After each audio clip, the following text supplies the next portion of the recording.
श्री कृष्ण लीला। श्री कृष्ण ने दिया अर्जुन को इंद्रियों को वश में रखने का उपदेश। महाभारत के युद्ध भूमि में जब अर्जुन मोहवश अपने कर्तव्य से विमुख हो जाते हैं, तब श्री कृष्ण उन्हें भगवद गीता का उपदेश देते हैं। गीता में श्री कृष्ण केवल धर्म और कर्म का ज्ञान ही नहीं देते, बल्कि इंद्रियों पर नियंत्रण का भी गूढ़ रहस्य बताते हैं।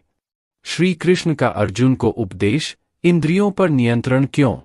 श्री कृष्ण अर्जुन से कहते हैं, इंद्रियाणि पराण्याहुरिन्द्रियेभ्यः परम मनः, मनसस्तु परा बुद्धिर्यो बुद्धेया परस्तु सा।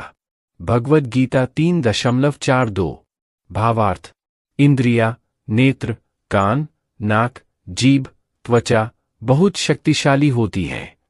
उनसे भी ऊपर मन है और मन से ऊपर बुद्धि है, लेकिन बुद्धि से भी श्रेष्ठ आत्मा है। इंद्रियों को वश में रखने की शिक्षा। 1. मन को वश में रखो।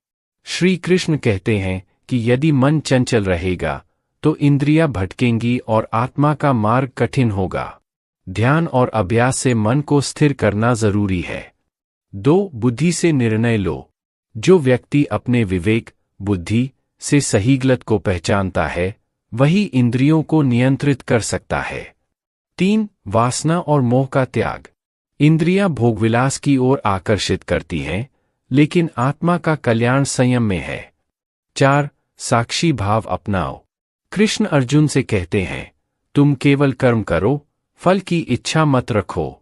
इससे मन शांत होता है और इंद्रियां काबू में रहती हैं। श्री कृष्ण का संदेश। यह पश्यति स पश्यति, जो वास्तव में देखता है, अर्थात जो आत्मा और इंद्रियों का भेद समझता है, वही सही अर्थ में देखता है।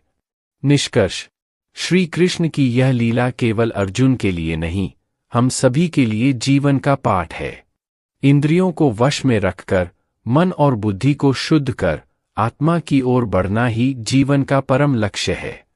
अगर चाहो तो मैं इस पर एक सुंदर कविता या भजन भी लिख सकता हूँ।